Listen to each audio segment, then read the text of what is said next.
Avec mon groupe de musique, on veut aller au bout de l'aventure. Pour ça, on a trouvé quelqu'un qui nous écoute, qui nous soutient et qui nous fait confiance. Je suis Laurent, j'ai trouvé ma banque.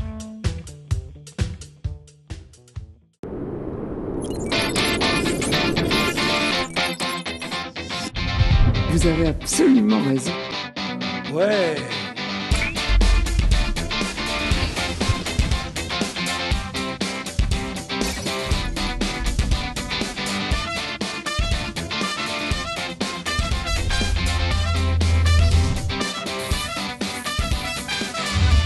Mesdames, Messieurs, bonjour, ravi de vous retrouver pour ce Bienvenue chez vous. Je vous le rappelle, nous sommes donc dans la 14e année de cette émission quotidienne.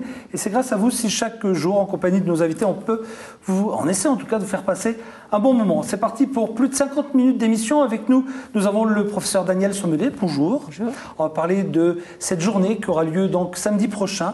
La journée que l'on appellera comment ? On l'appellera Journée mondiale des premiers secours. Et avec nous, bien sûr... Préparez-vous à être prêts. Voilà, c'est ce qu'on va dire. Jean-Pierre Jeujat est avec nous, le patron de la semaine est avec nous. On parlera avec lui de la Chine. De plus en plus, en ce moment, on parle de la Chine. On voit ici qu'un restaurateur messin s'installe en Chine. On voit que du côté de Terra-Lorraine vont s'installer des Chinois pour venir faire des affaires avec les Français. La Chine au cœur de la Moselle et de la Lorraine ? Oui, au cœur de notre vie quotidienne. Et bon, il y a la part de fantasme, la part d'économie, la part de crainte aussi. Il y a quelques jours, Roger Kezel disait dans une interview que la Chine est en train peut-être de ralentir et qu'on avait tellement peur de son expansion qu'on aura peut-être encore plus peur du moment où ça va ralentir. Et donc je trouvais que cette ouverture le 19 septembre à 19h par un restaurateur de Metz d'un restaurant en Chine pouvait nous donner l'occasion de voir un peu mieux comment fonctionnent les Chinois dans leur relation avec les Lorrains, avec cet homme en particulier, et aussi comment, à partir de cette aventure-là, eh bien, un architecte messin a conçu le décor, a conçu les meubles, comment un certain nombre d'interlocuteurs lorrains ont été invités à exposer dans la boutique qu'il y aura dans ce restaurant, et comment ces Lorrains ont été un peu frileux dans un premier temps, alors que du côté des Parisiens, Cardin, Chanel, enfin, hop, ils y sont tous allés. Donc les vraies invitations qu'on a par rapport à la Chine. Puis la semaine dernière, la semaine a sorti un scoop. Oui, alors le scoop, c'est en fait le gros sujet d'actualité ici, c'est bien sûr Illange avec ce projet Terra-Lorraine qui, s'il marche, devrait se traduire par entre 3 et 6 millions de mètres carrés de construction, mais à ce stade-là, entre 3 et 6, on voit même plus tellement la différence, c'est énorme. L'hôtel, c'est forcément 1000 chambres avec 5 étoiles et tout le bastringue, si je peux dire. Mais c'est vrai que ce projet, s'il crée un mouvement par rapport à 500, 600 ou 800 entreprises chinoises ici, s'il crée un centre d'exposition. Vous savez, dans ce projet, simplement pour la partie exposition professionnelle, ils ont prévu un espace de 20 000 mètres carrés. J'ai dirigé pendant un certain nombre d'années la foire internationale de Metz. On avait 17 000 mètres carrés. Alors eux imaginaient que juste pour montrer du matériel à des clients, ils vont avoir cette dimension-là. Donc c'est complètement fou, ça risque de nous déstabiliser. Et on se dit, en face de ça, quelle est le risque d'être dupe? À l'époque, on nous a fait le coup pour les Schtroumpfs. Au début des années Fabius et Mauroy, on nous disait oui, vous allez voir, toute l'industrie, tout ça, ça va être remplacé par les petits hommes bleus, le tourisme, un parc intelligent. Et on s'est rendu compte qu'entre dans ce domaine-là, entre un feu d'artifice et un pétard mouillé, il y a très peu de différence, un degré d'hygrométrie, à un moment ou un autre. Et donc, dans cette histoire d'Illange, on se dit, tiens, est-ce qu'on est sur une espèce d'illusion ou est-ce que ça va changer les choses? Et il m'a paru intéressant de faire le point d'ailleurs dans ce numéro sur les gens qui vont être dans cette aventure-là et dans cette bataille de la Chine et de l'Europe, mais enfin peut-être les deux ensemble. Eh bien, on voit un très grand militaire messin, un des patrons de la place, qui rejoint maintenant, qui va quitter la ville militaire et qui sera le patron des opérations au Conseil général sur cette affaire d'Illange. C'est ce qu'on a lu la semaine dernière, donc dans la semaine de jeudi dernier. Avec nous également Guy Vattier, une volonté de faire, le maire de Briey avec nous. Bonjour Monsieur Vattier. Bonjour. C'est toujours un plaisir de vous recevoir parce qu'on a échangé pendant de nombreuses années. Et là, en feuilletant ce livre, je me dis que... Alors j'avais deux choses. Je me dis, est-ce que là, il a besoin pour sa famille, pour ses amis, de dire, ben voilà, je suis comme cela, parce que dans d'autres ouvrages, vous n'êtes pas livré autant, et à travers cette interview, parce que c'est comme une interview tout au long de ce livre, vous vous confiez plus facilement, vous osez dire des choses que vous n'auriez pas dites il y a encore quelques années. Vous savez, quand on vieillit, on a besoin de faire le bilan de sa vie, donc c'est un bilan vérité. Oui, je ne cache rien. Mais est-ce que ça veut dire que vous êtes plus libre aujourd'hui de dire ce que vous pensez ?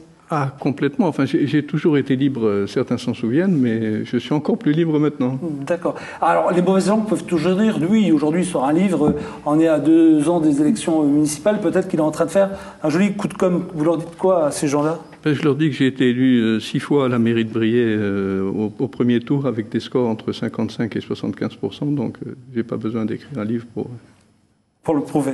Nous allons avec Loris tout à l'heure voir tout ce qui vole, tout ce qui bouge. On va aller faire un tour dans l'espace. Oui. C'est qu'il y a du monde en ce moment. Depuis le mois de juillet, on peut dire que ça vole haut et ça vole fort. Hein. J'ai un dossier assez lourd. On en parlera avec vous, Loris.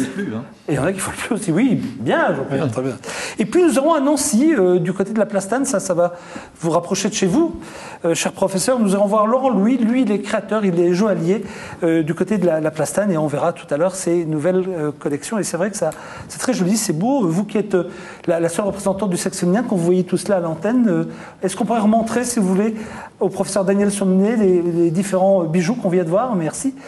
Est-ce que le bijou, enfin, quand vous voyez ça, est-ce que ça vous fait rêver? Est-ce que vous dites... parce que souvent, les femmes aujourd'hui disent une belle paire de chaussures, c'est chouette, et elles seraient presque prêtes à abandonner les bijoux pour des paires de chaussures, et vous? Moi, je n'abandonnerais pas les chaussures, mais... En premier lieu, je mettrai les bijoux, certainement. Elles veulent les deux. Elles veulent les deux, oui. Les deux, oui. Mais ça, c'est très, très féminin d'avoir des millions de paires de chaussures. Il faut toujours rêver dans la vie. Même si on ne les a pas, on les regarde. On en parlera avec lui. Donc tout à l'heure, on va démarrer avec vous, Jean-Pierre. Donc on va revenir sur cette Chine qui va s'installer aux portes de la Moselle, finalement, du côté d'Illange.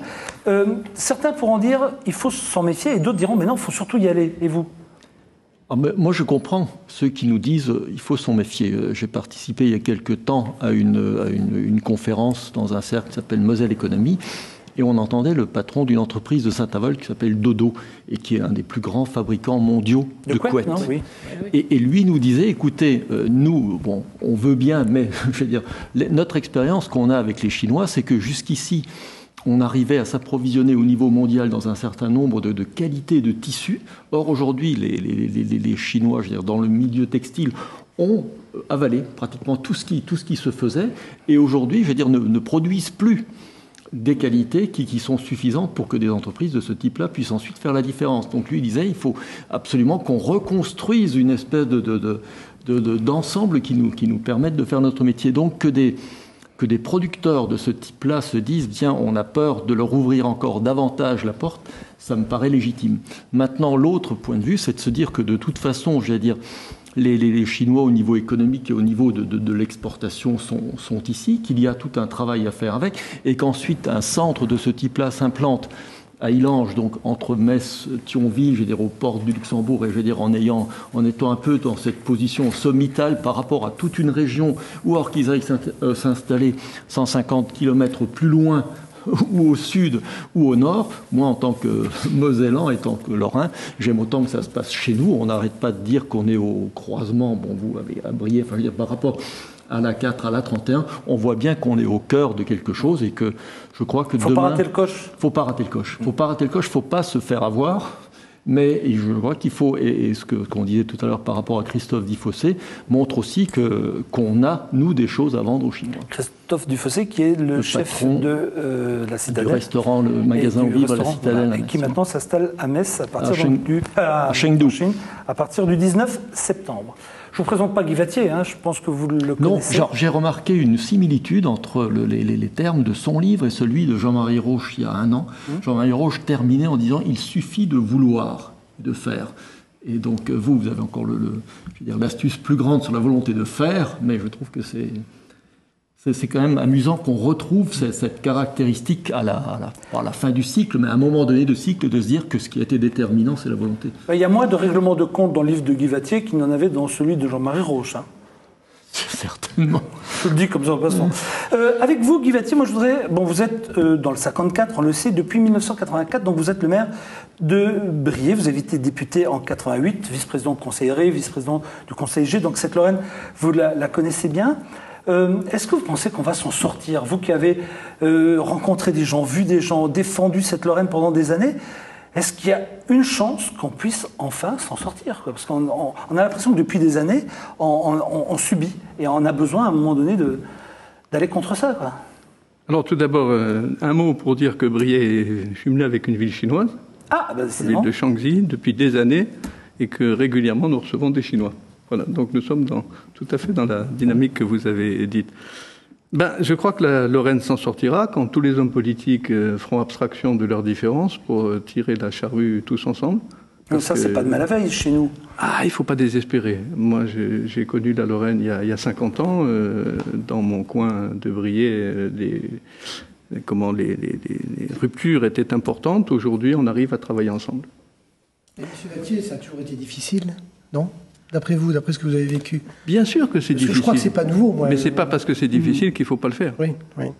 Alors vous êtes né, vous, du côté de Constantine, c'est ça? À Constantine, oui. À Constantine, vous avez une enfance, on va dire, difficile quand même. Votre papa est mort, vous étiez encore enfant. Oui, il y en a d'autres. Oui, il y en a d'autres. Vous aviez une maman qui n'était pas très aimante, parce qu'elle avait certainement d'autres soucis, et notamment elle a perdu un de ses enfants très jeunes. Et puis, à un moment donné, adolescent, vous n'étiez pas simple. Hein. Vous étiez solitaire, coléreux, vous étiez quand même quelqu'un de révolté. J'étais un adolescent, sans doute comme tous les adolescents, difficile. Oui, mais enfin, de là à ce que quand vous avez 17-18 ans, vous allez vendre l'humanité à la sortie de la messe le dimanche, il y a quand même aussi un peu de provoque dans tout ça, non? C'était là qu'il y avait les clients. Hein. Alors, s'il vous plaît. C'est comme ça qu'on affirme son autonomie. À 20 ans, on est toujours communiste. Si on n'est pas communiste... Vous dites ça, à 19 ans, on est forcément de gauche. C'est pas vrai, ça? Si, je crois, parce qu'on est généreux, on a envie que les choses s'améliorent, on a envie d'une société un peu parfaite. Et je le dis, sans les événements d'Europe de l'Est, vraisemblablement, je serais entré au PC. Vous dites également que vous êtes arrivé à Briey parce qu'on vous a dit, là, il y a un poste à Briey. Finalement, personne ne voulait venir parce que Briey et la Lorraine en général, c'était pas vraiment la Côte d'Azur, si j'ose dire. Absolument. On m'a fait à Nancy une description apocalyptique de Briey, à telle enseigne que lorsque je suis arrivé, je m'attendais à trouver des loups dans les rues et des ours polaires. Et quand j'ai vu que c'était pas ça, ça m'a rassuré. Et puis j'ai eu le coup de foudre pour ce secteur de Briey. Normalement, je devais rester que 2 ans. Voilà, c'était en 65, nous sommes en 2013. Quelles sont vos plus belles réussites et vos échecs? Qu'est-ce que vous, finalement, vous dites, ça, j'ai pas réussi à le faire, et ça, je suis très satisfait d'avoir fait? Or, des échecs, il y en a plein. Bah oui, mais celui qui vous plaise un peu, en disant ça, j'aurais pu le faire. Ah, j'aurais souhaité, à l'Assemblée, faire une grande loi sur le social. Mon rêve, c'était de faire une grande loi sur le social. C'est-à-dire? Allez plus loin. Je considère que le social est essentiel pour structurer une société. Qu'il s'agisse des enfants, qu'il s'agisse des personnes âgées, qu'il s'agisse des personnes handicapées, c'est essentiel pour structurer une société. Et malheureusement, on le prend toujours par le petit bout, les uns disant on fait trop de social. Mais quand même, enfin, on fait des réformes, mais le travail, la santé, enfin, elles sont mises bout à bout. Il n'y a pas une grande idée d'ensemble. Il n'y a pas un grand plan qui dit voilà ce qu'il faudrait faire pour qu'effectivement les choses s'améliorent. Alors, ma plus grande réussite, c'est d'avoir sauvé la Cité radieuse. Ah oui, cette fameuse cité. Ah oui, ça, je disais l'autre jour à un journaliste, si je n'avais que ça à mettre à mon bilan, ce serait la Cité radieuse. Vous avez fait qui devait être démolie. Hein. Oui, qui devait être démolie, rappelons-le. Vous avez fait de belles rencontres pendant cette belle carrière. Il y a des rencontres qui vous ont marqué. Vous avez vraiment une estime pour le général Massu et surtout pour Suzanne, son épouse. Sa femme qui était une femme extraordinaire, alors elle avait la passion du social et avait fondé cette association dont je parle pour recueillir les enfants algériens orphelins de guerre. Elle a fait un travail fantastique. C'était vraiment une femme admirable. Mais j'admire les femmes, d'une manière générale. Simone Veil aussi, j'ai vu que vous aviez... Oui. Je l'ai reçue à plusieurs reprises à Briey. C'est une femme exceptionnelle, merveilleuse. On sait tout ça. Mais je trouve que les femmes, d'une manière générale, ont une force, une capacité de se dévouer, de se sacrifier. Admirable. Les femmes sont beaucoup plus solides que les hommes. Vous êtes d'accord avec ça, forcément? Oh ben forcément. Bah oui. Alors, vous avez aussi d'autres belles rencontres, alors là plus sportives. Mimoun, par exemple. Alors, on se souvient tous, Jean-Pierre, de cet athlète hors pair quand même. Et c'est un nom qui reste, quoi. J'ai accueilli Mimoun à Briey quand il est venu inaugurer sa rue. Et ce qui m'a frappé, c'est son amour de la France. Il a un amour de la France extraordinaire. Il parle de la France comme on parle d'une femme. J'ai l'impression que c'était absolu. Ah oui. Et qu'au fur et à mesure, même, je dirais pas, on l'a vu courir, oui. mais on l'a entendu surtout parler longtemps. Enfin, c'est sa valeur de témoignage et tout. Et cet homme semblait un peu, pas illuminé. Enfin, il y avait ces 3 ou 4 repères très précis. Tout à fait. Et il n'en démordait pas. Tout à fait. Mais quel athlète! Oui. Quel athlète! Oui. Et puis Platini. Enfin, Chevrier, vous me direz, vous êtes presque... Platini, c'est un voisin. Voilà. Un voisin. Et c'est quelqu'un que vous aimez bien aussi. Ah oui, c'est un grand sportif et en même temps un garçon qui a des qualités humaines. Donc moi, j'attache autant d'importance aux qualités humaines qu'au succès sportif ou sociaux. Alors, comme on est là et on s'est dit qu'on allait tous dire, qui a fait, je veux un nom, qui a fait avancer la Lorraine et qui, aujourd'hui, parmi tout ce microcosme politique, peut la faire encore bouger. Alors, qui, d'après vous, depuis ces 30 dernières années, s'il y a un an à dire, on peut dire, oui, lui a fait quelque chose pour la Lorraine? Ah, s'il y avait qu'un an à dire, ce serait Schuman, bien sûr. D'accord. Bien sûr, ça va de soi. Mesmer a fait bouger des choses aussi. Mais il y a plein de choses. Il y a Mesmer, il y a André Rossino, il y a plein de gens qui ont fait avancer la Lorraine. Mais si on met Schuman à part, et on considère oui. Voilà. Mais sinon, dans les politiques, depuis qu'il y a la régionalisation, depuis... Moi, j'ai été le vice-président avec Longuet pendant 12 ans, et il a fait des choses remarquables. C'était déjà 3-4 ans. Moi, je me demandais, en dehors de Robert Schuman, on est tous d'accord, mais depuis les années 70, là, qui a fait bouger la Lorraine pour vous? Vous voulez qu'il me fasse 50 et demi instantanément? Non, mais on s'est dit qu'on se disait tout. Alors, un ami. Un ami, vous allez vous faire un ami. Plusieurs. Je vais vous répondre pourquoi c'est compliqué de dire un nom. Parce qu'il y a des gens qui ont fait avancer la Moselle, il y a des gens qui ont fait avancer la Meurthe-et-Moselle, il y a des gens qui ont fait avancer les Vosges, il y a des gens qui ont fait personne n'a fait bouger la Lorraine depuis longtemps, quoi. Personne, à mon sens, n'a été suffisamment fédérateur pour faire bouger toute la Lorraine. C'est ce que je venais vous entendre dire. Et c'est les Meusiens qui s'en sortent le mieux. C'est les Meusiens qui s'en sortent le moins mal. Parce que, allez jusqu'au bout. Non, mais que quand on entendait, on a l'impression de voir Poncelet, de voir Roche, enfin, dans votre description sur les gens qui font avancer leur département, et ensuite quelqu'un qui a besoin de ne pas être suspect. Paradoxalement, Jean-Marie Roche, pendant les 10 ans, je crois, il était président du conseil régional, il passait son temps à se demander comment ne pas se fâcher avec le Sud. Oui. Hein, et ça donne presque des situations paradoxales où celui qui est quelque part pense à ne pas fâcher l'autre, mais c'est pas de ça dont on a besoin. On a besoin de quelqu'un qui se mette dans la 3e position et qui dit voilà ce qui est bien pour tout le monde ensemble. Il y a un homme qui aurait pu agir pour la Lorraine, je le dis parce que je l'ai bien connu aussi, c'est Servan Schreiber. Mais malheureusement, il était brouillon, il avait une idée à 11h qui était très bonne. À 11h15, il l'avait déjà perdu de vue, il l'avait transmise à son adjoint. Alors c'est largement illustré, votre livre, je tiens à le dire. Donc ça s'appelle Une volonté de faire, entretien avec Henri Piézac, et c'est Métis Édition. On est bien d'accord là-dessus? Tout à fait. Merci beaucoup d'être venu nous voir, Guy Vattier. Vous savez que c'est toujours un plaisir, vous venez ici quand vous le souhaitez. On va parler maintenant avec vous, professeur, parce que depuis qu'elle est arrivée, vous savez, je suis aux ordres là, je ne peux pas faire ce que je veux, je suis totalement obligé de bien respecter. Alors, revenons. Je ne sais pas ce que vous faites tous samedi prochain, mais arrangez-moi le coup, dites tous que vous allez faire un effort samedi prochain pour aller soit à Nancy, soit faire quelque chose autour de vous pour justement célébrer cette journée. Alors cette journée, c'est la journée mondiale des premiers secours. On est d'accord, professeur? Alors, la journée mondiale des premiers secours est une journée initiée par la Croix-Rouge dans le monde entier. Elle a eu pour objet de sensibiliser à la formation des premiers secours, soit à titre individuel, un arrêt cardiaque par exemple. N'oubliez pas que 53 000 personnes en meurent chaque année. Et on pourrait le limiter. Est-ce que le défibrillateur, tout ça, ça a servi? Est-ce que ça joue un rôle important? Est-ce qu'il fallait? Bien sûr. C'est un des Vous avez gestes des qui résultats? sauvent. Bien sûr. Des chiffres? N'embêtez pas le professeur Laurie, s'il vous plaît. Je pense que si, j'ai des chiffres. On pourrait diminuer d'environ au moins 10 à 20% le nombre de morts, qui est actuellement quand même supérieur à 50 000. Il faut intervenir très vite dans les 5 minutes qui suivent un arrêt cardiaque. Voilà un exemple de geste qui sauve. Appeler, masser, défibriller. Et ce sera repris d'ailleurs lors de cette journée. Mais il n'y aura pas que ça. Non, mais on va déjà parler de 2 endroits importants où se passeront des choses à Nancy samedi prochain. Donc, place Maginot, il y a un village éphémère de la Croix-Rouge. Qu'est-ce qu'on y verra? Qu'est-ce qu'on y fera dans ce village éphémère? Alors, dans ce village éphémère seront présentées toutes les activités de la Croix-Rouge, notamment dans le domaine de l'urgence et du secourisme, on vient d'en dire 2 mots, et puis également des activités sociales. Il y aura des échanges avec la population qui passe quand même en général de façon importante au niveau de cette place, surtout un samedi. après-midi.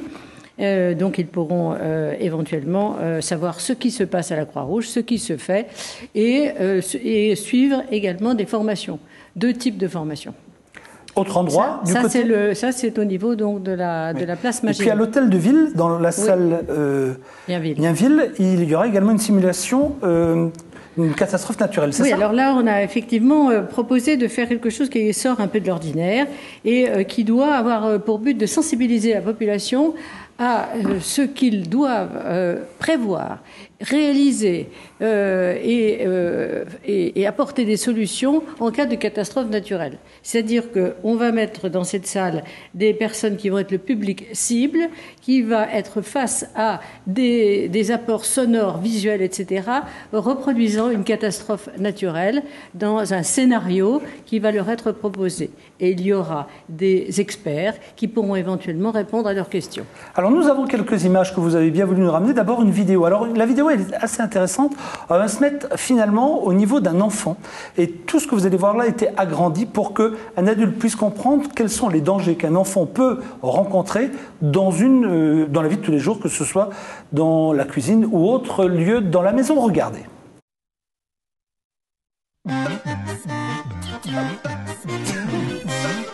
Alors qu'est-ce que la maison géante? Un enfant de 2 ans, normalement, il a la moitié de sa taille adulte. En moyenne nationale, il a la moitié de sa taille adulte.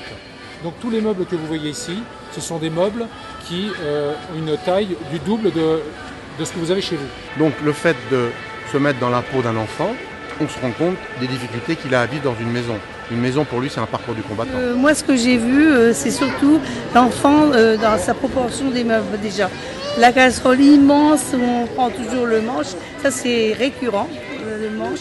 Les bouteilles remplies avec d'autres produits que par exemple la limonade, à la place on met de l'eau de javel, c'est la même couleur. Le but en plus c'est leur donner quelques petits trucs et astuces pour sécuriser la maison. C'est pas le tout de leur dire un escalier c'est dangereux, un four c'est dangereux, tout le monde le sait je veux dire. Donc ça avec un frein aussi, et ben vous savez à quoi ça sert. Souvent, malheureusement, il y a quelques accidents comme ça. Les petits garçons, à un moment, ils font comme papa. Ils vont faire pipi et patatrac. Alors, je dis la compassion dans vos yeux, mesdames. Mais nous, les hommes, là, on comprend tout de suite quoi il retourne.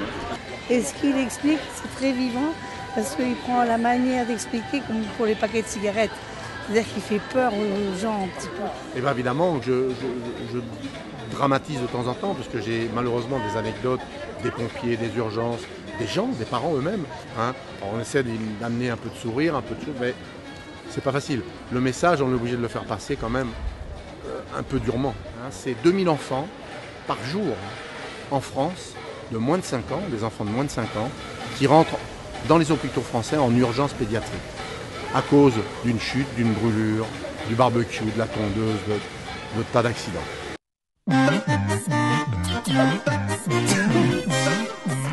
Voilà, c'est important aussi d'y penser, c'est important de voir. On se rend compte finalement que le danger est partout, quoi. Ouais. Alors, vous avez aussi la gentillesse de nous ramener, si je veux dire, quelques... Alors là, on va parler plutôt casquette Croix-Rouge. Il y a eu des inondations ces derniers temps dans l'est de la France, et notamment sur la région de Nancy. C'était plutôt au mois de mai, hein, si ma mémoire est bonne. Oui. Là, on a quelques photos, et ça prouve bien qu'à un moment donné, lorsqu'on n'est pas préparé à ça, on ne sait pas très bien vers qui se tourner. Comment faire face à ça? Est-ce que le 8 septembre, là, lors des différentes manifestations, on va expliquer aux gens ce qu'on peut faire en cas de catastrophe naturelle? Oui, vous avez tout à fait raison de l'évoquer, car à peu près seulement 30 à 33% des Français imaginent ce qui peut se passer et quelle va être la chaîne de secours qui va se mettre en place. On va donc mettre les personnes dans cette situation de catastrophe naturelle pour qu'ils réfléchissent et qu'ils aient les réponses à leurs questions venant des experts. Les experts sont très nombreux parce qu'il y a il y a un plan d'urgence et de secourisme qui est établi au niveau du département et que, bien entendu, les responsables connaissent, mais malheureusement pas assez les Français. Oui, parce que souvent, il y a des réflexes, hein, ça peut arriver, on dit toujours ça arrive qu'aux autres, mais en réalité, protéger ces documents en mettant du plastique autour, en cas, ne pas utiliser le téléphone pour prévenir tous ses copains de ce qui arrive, pour laisser un peu de réseau au premier secours, tout ça, ce sont des gestes, si on ne le sait pas, on ne le fait pas. Absolument, et c'est pourquoi préparez-vous à être prêt. C'est vraiment le message qu'il faut faire passer. Donc rendez-vous du côté de Nancy avec vous, professeur et toute votre équipe. Merci Daniel Sommelet d'être venu nous voir. Nous allons dans quelques secondes avec Jean-Pierre rejoindre là-bas notre ami Laurent Louis. Lui, il est bijoutier, il est créateur de bijoux, il est dans la joaillerie du côté de Nancy. Avant ça, comme vous étiez plutôt tous sympas, je vous propose un très joli reportage sur le chocolat. Je ne sais pas si vous êtes tous amateurs d'excellent, de bon chocolat, mais là vous allez voir quelque chose d'étonnant. C'est ce qu'on peut réaliser lorsqu'on est doué avec du chocolat. Vous n'allez même pas en croire vos papiers. Regardez. Malgré les apparences, Patrick Roger n'est pas sculpteur mais chocolatier. Ce fils de boulanger parti de rien est devenu meilleur ouvrier de France grâce à ses pralinés bien sûr, mais aussi grâce à ses immenses statues en chocolat. Plusieurs tonnes de matière, un travail d'orfèvre et des heures de travail. Mais lorsqu'il s'agit de chocolat, il fond. Le chocolat, il lui doit tout. Si j'avais pas rencontré cette matière, je serais jamais arrivé là, c'est évident. C'est elle qui m'a révélé. C'est pas moi qui l'ai découvert. C'est elle qui m'a découvert. Mais surtout, il faut faire ce que l'on a envie et ce que l'on aime. Et je pense que ça, c'est essentiel. Le reste, ça. Et ce qu'il aime, c'est la politique, le quotidien et surtout la nature. Élevé dans un petit village du Perche, cet esthète du cacao est aussi un féru de nature. Le chocolat, apprécié de tous, est un redoutable outil de communication. Sa thématique actuelle est la défense de l'environnement et des grands singes, de la haute couture pâtissière qu'il espère utile. C'est un prétexte, il me semble, très très fort à créer de l'émotion, peut-être quelques réactions aussi. Et si ça, au moins, tu sauves 2-3, t'en sauves 2-3, j'aurais apporté une pierre à l'édifice. Et si tout le monde fait la même chose, on va les sauver. Dans ces boutiques, c'est presque une exposition d'art contemporain au milieu des pralinés. Ses clients viennent autant pour ses ganaches que pour découvrir son univers. Je pense pas vraiment qu'on se loupe sur une vitrine, mais il y a sans doute des vitrines que l'on aime plus ou moins. Mais en général, ils aiment vraiment bien quand il y a un changement aussi. Parce que c'est un peu comme les grands magasins, on fait le tour des vitrines. C'est pas mal, quoi. Les statues ne sont ni à manger ni à vendre. Et en dégustation, il faudra donc se contenter de quelques chocolats plus traditionnels. Suite de ce bienvenue chez vous. Alors on a laissé Loris et le professeur Sommelet un peu plus loin. On va les retrouver tout à l'heure pour en parler, mais on va parler de choses qui vont vous intéresser. Professeur, ce sont des bijoux. Bonjour Laurent Louis, ça va? Bonjour, oui, ça va bien, merci. Alors vous êtes nancéen, vous êtes installé rue Maurice Barrès, je crois, oui, pas loin de la Stane, ça hein? À côté, la rue, à côté de la place Stanislas. On vous a invité parce que vous êtes à la fois joaillier, mais surtout créateur de bijoux. Je me souviens qu'il y a un an, vous étiez venu nous voir, et ce qui nous avait intéressé, c'était la provenance de vos pierres à l'époque. Alors je peux me tromper, mais c'était le Brésil. C'est encore le cas aujourd'hui? Le Brésil, un peu l'opale d'Éthiopie. Maintenant, je taille moi-même les opales d'Éthiopie. À la première vue, je vois que les bijoux sont gros. Est-ce que c'est la mode ou est-ce que c'est votre style de faire de gros bijoux? C'est plutôt mon style. Je suis assez connu pour faire des gros bijoux où il y a beaucoup de couleurs, beaucoup d'or, tous des bijoux qui rappellent la nature. Mais c'est vrai que c'est pas vraiment la tendance. La mode est aux bijoux très fins, en or blanc, et ça c'est la mode. Et vous êtes, si j'ai bien compris, en dehors de la mode. Vous dites, pour exister, vaut mieux, pour être à la mode, il vaut mieux être démodé, quoi, quelque part. Ouais, peut-être. C'est un peu ça. C'est des pièces qui se portent de façon quotidienne ou c'est des pièces d'exception dans votre esprit quand vous les faites? C'est quand même des pièces d'exception, oui. Oui. Mais j'ai des clients qui portent tous les jours ce style de bijoux.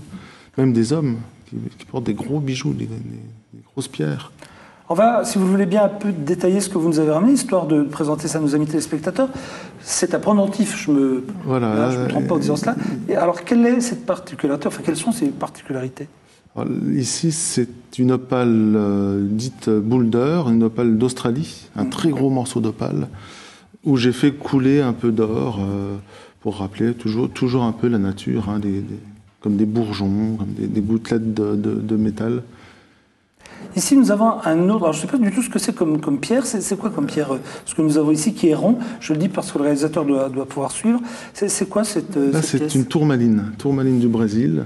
Une tourmaline bicolore.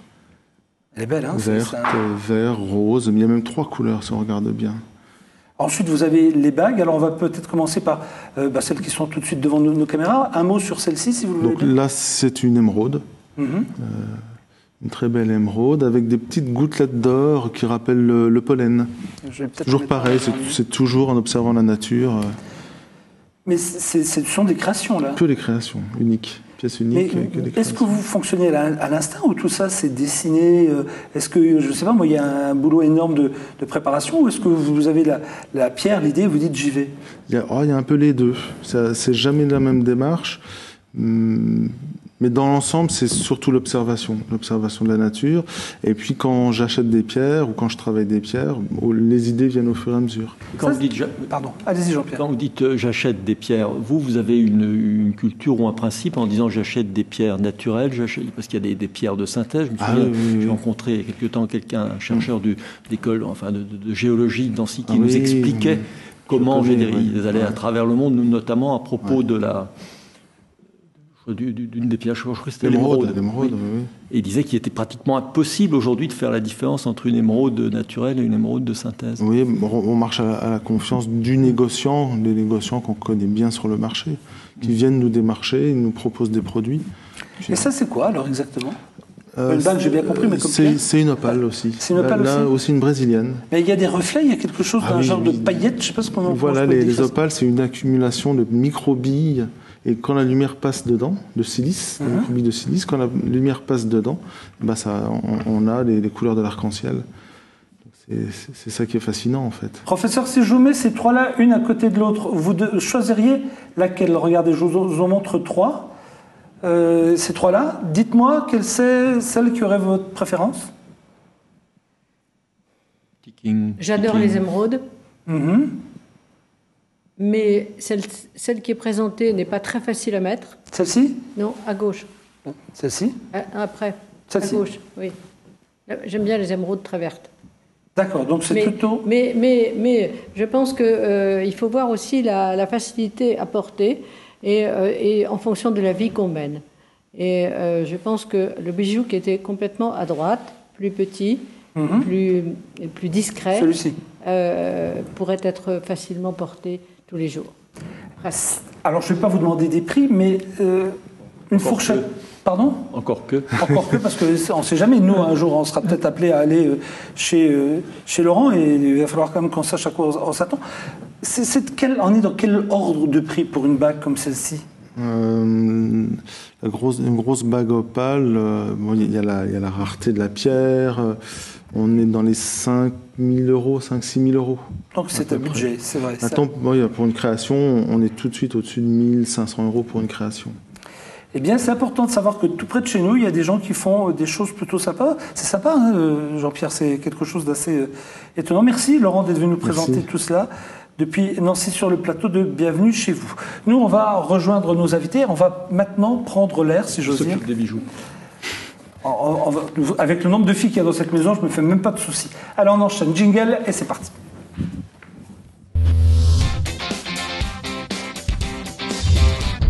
Et bien voilà, maintenant nous allons, si vous le voulez bien, avec vous, professeur, avec Jean-Pierre, et surtout avec Loris, parler des nouvelles technologies. Alors, comme d'habitude, une fois par mois, vous venez et vous nous dénichez des choses étonnantes. À quoi ça sert, ce que vous allez vous présenter en premier lieu À nous faire rêver. Ah bah non, pas du tout. Hein. Franchement, si, quand même. Oh, attendez, c'était les bijoux maintenant, allez-y. Vous allez voir. Vous allez voir que le premier sujet, ce sera peut-être l'achat du professeur Daniel Sobeli. Ça m'étonnerait. Et je plaisante pas. Vous parlez à cause de son caractère ou grâce à son caractère? Non, pas du tout, non. Avec ce qu'elle va pouvoir en faire. Ah, alors regardons. Alors regardez votre prochain achat. Une sorte de Robocop qui vous transforme en Hulk. Compliqué? Pas pour ces ingénieurs du centre de recherche de l'école Sant'Anna de Pise, en Toscane, qui ont créé de toutes pièces ce body extender, exosquelette en français, de quelques 160 kilos. Pour ce prototype qui permet de décupler la force humaine, il aura fallu 3 années de travail et 1 million d'euros de budget. Mais s'il est commercialisé un jour, ce robot pourrait permettre de sauver des vies. Ce type d'engin peut être utilisé dans des situations de catastrophes naturelles, comme par exemple les séismes, lorsqu'il faut secourir des survivants coincés sous les décombres. Ce sont des situations où il faut aussi bien la force d'une machine qu'un contrôle, une intelligence humaine de la situation. Autre pôle d'excellence de l'école, les technologies de la communication. L'université détient par exemple le record du monde de la connexion Internet la plus rapide. Avec cette machine, on peut transmettre 300 et même 600 films en qualité HD en une seule seconde. Une invention qui pourrait aussi un jour permettre de réduire le prix des connexions Internet. Car à Sant'Anna, on planche sur des projets qui rendront service aux hommes. Ce théâtre virtuel en 3D, par exemple, le plus grand jamais réalisé en Italie, promet des sensations fortes. Mais il peut aussi être utilisé à des fins thérapeutiques, notamment pour soigner certaines phobies ou bien encore aider à la sauvegarde du patrimoine. À Pise, par exemple, le cimetière monumental possédait la plus grande surface de fresques d'Europe. Pendant la Seconde Guerre mondiale, plus de 70% de ces fresques ont été détruites. Et aujourd'hui, il n'y a plus qu'ici, en 3D, que l'on peut voir la reconstitution totale. Une excellence qui a fait la renommée de Sant'Anna au niveau international. L'école accueille aujourd'hui des étudiants venus de tous les continents, et ce, malgré les menaces qui pèsent sur le secteur de la recherche en Italie, car les budgets publics pourraient une nouvelle fois être revus à la baisse, avec la cure de rigueur voulue par Mario Monti pour redresser les comptes du pays. Intéressant, je dois avouer que voilà. Vous voyez, aujourd'hui, cet engin fait 160 kg, mais qui ne nous dit pas que dans le futur, ça pourrait être une sorte de coude qui ferait la même chose, plus petit, hein, ou une sorte de main qui pourrait soulever 100 kg. Loris, il y a un truc que je ne comprends pas, c'est que régulièrement on voit ces exploits et on se demande vraiment à quoi ça sert, ce que vous allez nous montrer maintenant. Il veut faire quoi, cet homme-là? Alors, c'est un parachutiste qui veut franchir le mur du son. Mais d'accord, mais quel est l'intérêt? C'est déjà un intérêt personnel pour lui. Oui. Hein, il veut battre 4 records. Un intérêt pour nous, pour le rêve. Un intérêt pour la technologie, pour la science, parce qu'obligatoirement, il va y avoir des... Et quand je vois les moyens... Quand je vois les questions, j'ai l'impression que ça dépasse l'entendement. Oui, c'est un peu ça, Jean-Pierre. C'est un peu ça. Vous savez, il y a des moyens comme colossaux pour l'emmener, parce qu'il faut quand même y monter une hauteur assez... Mais il a un sponsor colossal. Hein. Je ne cite pas la marque, mais il a un sponsor qui a énormément d'argent. Alors, ils projettent... Enfin, ce projet s'appelle Stratos. Donc, il a sauté une première fois à 21 km d'altitude. Une première fois à 30 km, cette fois-ci à 31, et il veut sauter à 36 km d'altitude. Et il se passe quelque chose d'exceptionnel, c'est-à-dire à 19 000 mètres, 19 km, et la limite Armstrong. C'est une limite où le sang commence à s'évaporer. Et donc déjà, au point de vue technique, ils doivent franchir cette barrière de 19 km. Apparemment, ils ont réussi, puisqu'il a sauté depuis 30 km. Alors, on peut dire plein de choses. Donc, il va être le premier. Et donc, c'est pressurisé, il est dans un casque pressurisé. Il a une combinaison pressurisée. Il a une combinaison pressurisée, puisque l'air à 36 km va jusqu'à moins 70. Et lorsqu'il va dépasser la vitesse du son, qui est de 340 mètres secondes, il sera à 1224 km/h. Un truc de fou, franchement. Oui. Donc, il va battre 4 records. Le saut le plus haut, en chute libre. L'altitude la plus haute jamais atteinte par un ballon habité. La chute la plus longue de l'histoire, même si ça prend 4 minutes. Et le premier franchissement du mur du son par un homme. Donc ça, on vient de voir. Alors maintenant, des images qui vont vous faire rêver. Vous êtes plutôt plongé, vous? C'est quelque chose que vous aimez? Je suis sur terre comme ça. Non, pas plus que ça. Parce que là, on a découvert un bateau pirate images de plongée. Il y a quelques années. Vous avez des images? Oui, on a des images. Alors, on a découvert une épave. Oui. Et il semblerait que c'est celle d'un bateau pirate, puisque quand on va voir les images, on ne sait pas trop à quoi ça ressemble. Hein. Mais, d'après les spécialistes, donc c'est un bateau pirate qui a été coulé au 19e siècle et qui aurait à son bord un trésor important. On ne sait pas quoi? On ne sait pas combien? Si, on sait. Il y a des articles en cuivre, en argent, en or, des chandeliers en argent, des crucifix, des calices. Et ce bateau a été coulé en 1806 par des guerriers polynésiens.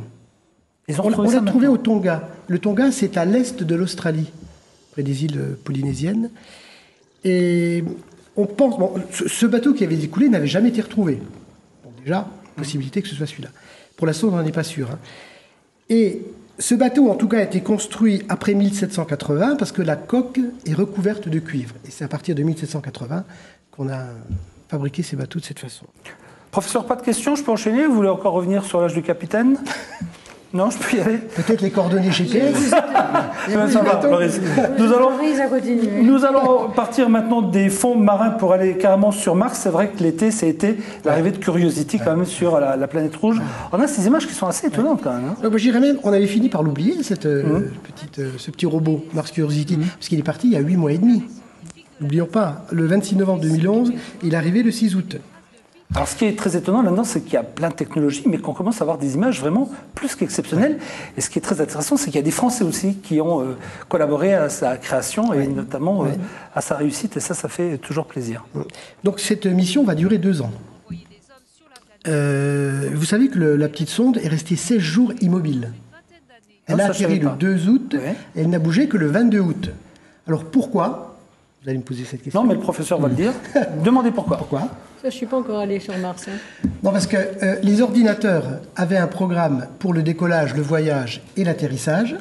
Une fois que l'atterrissage s'est bien passé, on vide ces programmes, on fait une sorte de grève du cerveau, on renvoie les autres programmes pour faire de l'étude, de la recherche, et c'est ça prend beaucoup de temps. N'oublions pas qu'un ordre qui part de la Terre arrive 14 minutes après sur Mars. Ce qui est déjà pas mal, quoi.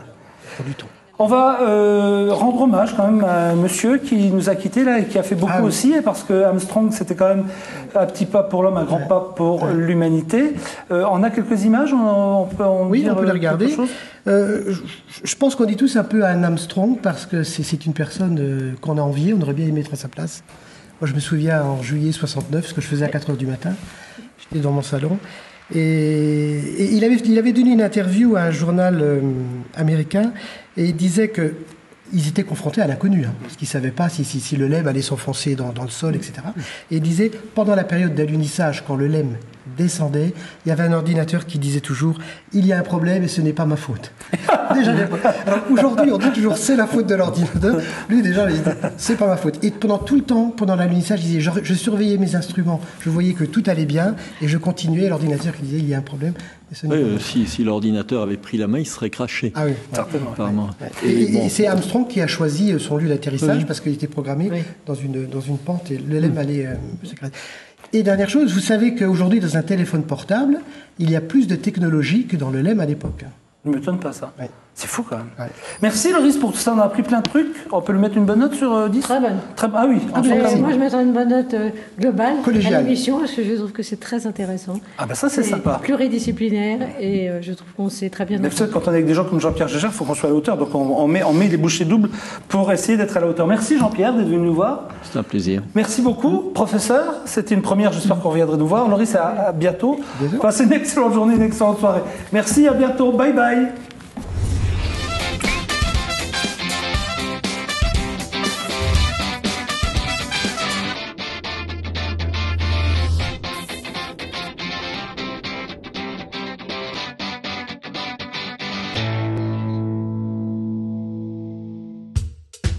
Avec mon groupe de musique, on veut aller au bout de l'aventure. Pour ça, on a trouvé quelqu'un qui nous écoute, qui nous soutient et qui nous fait confiance. Je suis Laurent, j'ai trouvé ma bande.